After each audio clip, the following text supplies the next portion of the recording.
What is it, Real back here. I want to talk about our Canucks prospects because it's the off-season, it's summer, and us Canuck fans were re-watching some Canucks clips of 2011, 2017, wondering where the Canucks are going to be later. We finished up the draft earlier, and we got some good players. I like the players that we got. We got Elias Pettersson, he's our baby at 5th overall. We got some other good players in the later rounds, and right now, it's the off-season, so there isn't that much that we can do, but what we can do is watch hockey. And, there isn't any hockey going on right now, at least not NHL hockey, but there is some hockey going on. There's the Beauty League, which Brock Besser is taking a part of. It's some league, I don't know where it's going on, but I know that a few NHLers are a part of it. I believe it might be some fundraising thing, I'm not entirely sure, but there's that going on. There's also the World Junior Summer Showcase, which is going on. There were 2 games earlier today that I didn't watch. Well, I watched Sweden versus Team USA. I didn't see the Canada game, though, and that's nice. And then there's also the Young Stars tournament that's going to happen. So overall, it's nice to be a Canucks fan right now. Canucks YouTube channel is putting up some great videos. Earlier in this off-season, they did put up a whole bunch of videos around the training camp for the prospects, and I really liked it. I loved watching those videos, especially the ones with, just focusing on the team building and stuff. Ryan Johnson is going to be a great member of this Canucks organization. So, if there's anything that you can do to get your Canucks fix, it's going online, watching the Canucks YouTube channel, watching these World Junior Summer Showcase videos, and the Young Stars tournament. But really, I want to talk about the prospects here, because the Canucks prospect system has really improved. There's no doubt about that. The Canucks prospect system has definitely improved. And, again, I'm going to praise Jim Benning for this. He brought in some really good guys coming into our organization. It's fantastic. An example of this is Team Canada. Team Canada today, earlier at 10 a.m. I didn't watch this game because I couldn't wake up that early, but Team Canada versus Finland. Look at the second forward line. Jonah Gadjevich on the left wing, Cliff Poo on the center position, and Cole Lind on that right wing. Gadjevich and Lind, 2 Canucks prospects taken this year. 2nd round, 3rd round, Gadjevich and Lind. That was actually mixed up. They're supposed to be the other way around, but you get the point. The Canucks have drafted guys that are actually pretty good, Playing with a guy like Cliff Poo, a Buffalo draftee, he's always been a favorite of mine to pick up in the NHL games. But, doesn't mean that Cliff Poo is a bad player in real life, but he's a good player. He's in that second line position for a reason. And the same thing can be said for Gadjevich and Cole Lind. It's nice to be able to look at these tournaments and actually see our Canucks property playing out there. I saw Team Sweden versus Team USA. Elias Pettersson was out there wearing number 14. He was slick. His weight didn't seem like an issue. He was running around there, shifting with the puck, shifty back and forth. He can make plays. He's hard on the puck. It's nice to be able to see guys that we've drafted have that success in these tournaments. And, it's not success as in, he's scoring a hat trick every game. He's getting a load of points every time he's out there. No, it's just, these guys have made it. They've shown that they're good players, and they're going to be good players for us on the Canucks going forward.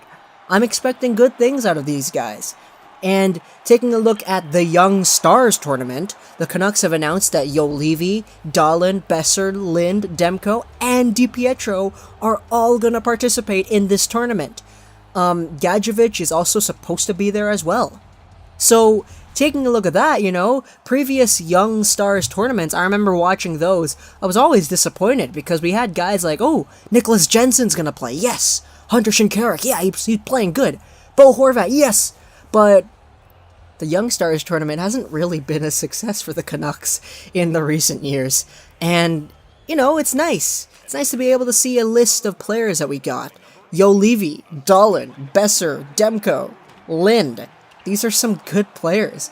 And, it's not saying that, these guys are really good, they can step into the NHL right away. No, man, it's like for their respective leagues and their respective teams and the competition, which is equal to them in terms of age, size, height, they're good players. And they're going to grow into better players for the Canucks down the line. This is how Dave Nonis was able to help Gillis in terms of giving him the assets of one of the best Canucks teams ever. Gillis didn't draft the Sedins, Kessler. He didn't draft Burrows. No one drafted Burrows. Didn't draft Mason Raymond, or Alex Edler, or Bieksa.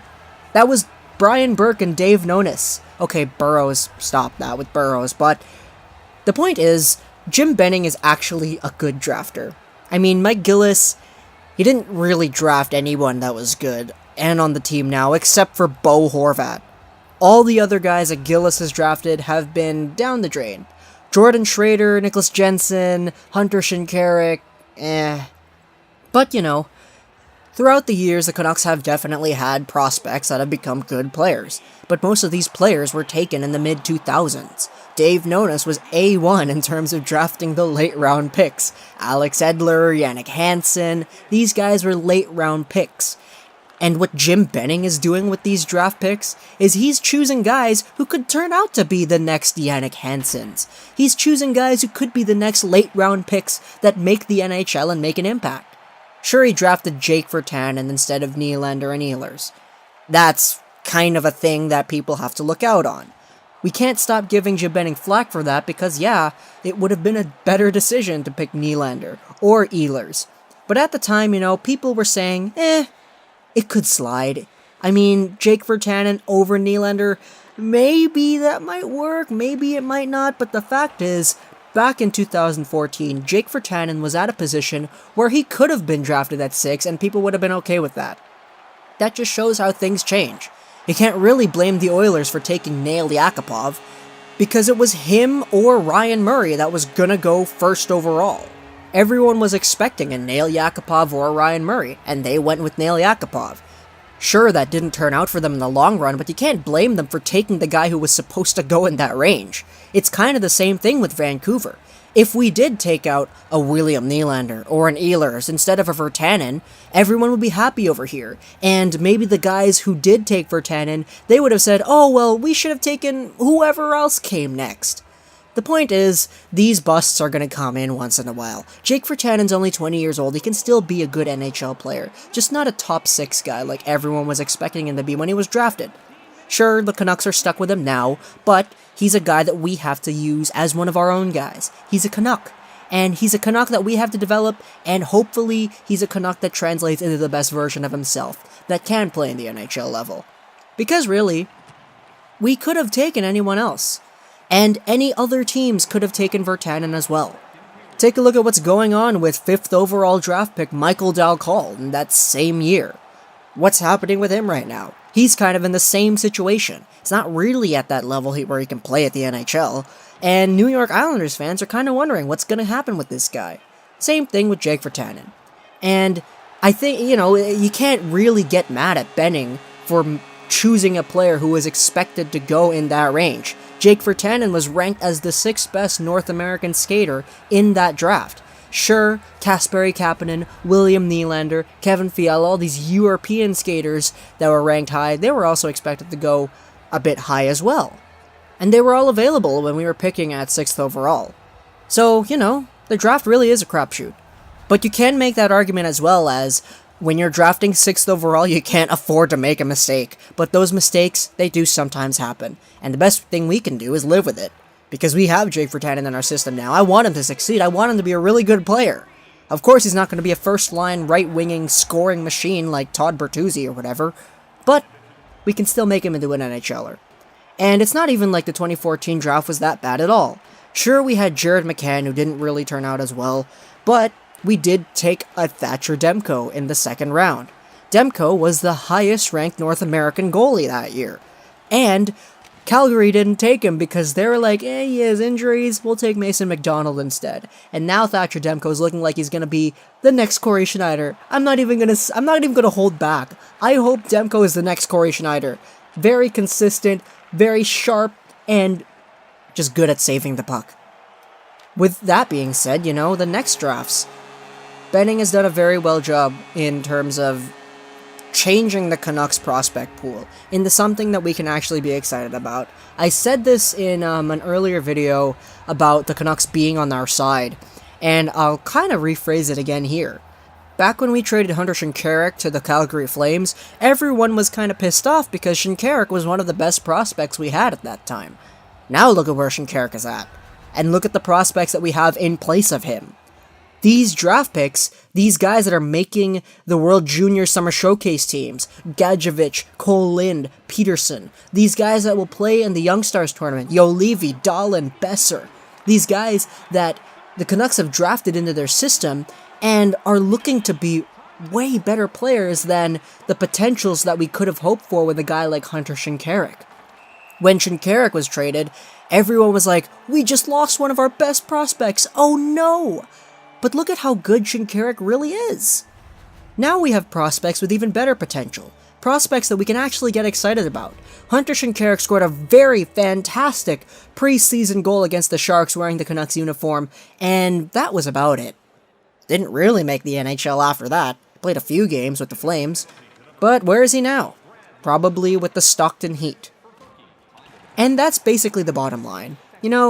I like where Jim Benning is taking this team. Can't wait for the draft next year. Svechnikov is going to be a Canuck. I'm telling you right now, it's going to be Dahlin or Svechnikov, and Benning is going to take them at 5th overall again. Jokes aside, though, we have some fantastic players, and we should be very excited for the future. I just can't wait till NHL 18 comes out, so then I can make all the Canucks prospects that we have, and use realistic expectation potentials, and see where the team ends up in a few years. And going down the line, this team is going to be a good team later. Just gotta wait. The Sedin era is kind of fading away, but we're coming into that new era of Brock Besser, Bo Horvat, Demko, Levy, and Peterson. You can catch Canucks prospect content on the YouTube channel for the Canucks, as well as Team Canada, Team Sweden, and the Young Stars tournament. Maybe even check out the Beauty League as well for Brock Besser. Hope you guys enjoyed this video for Paulson Gaming, and bye.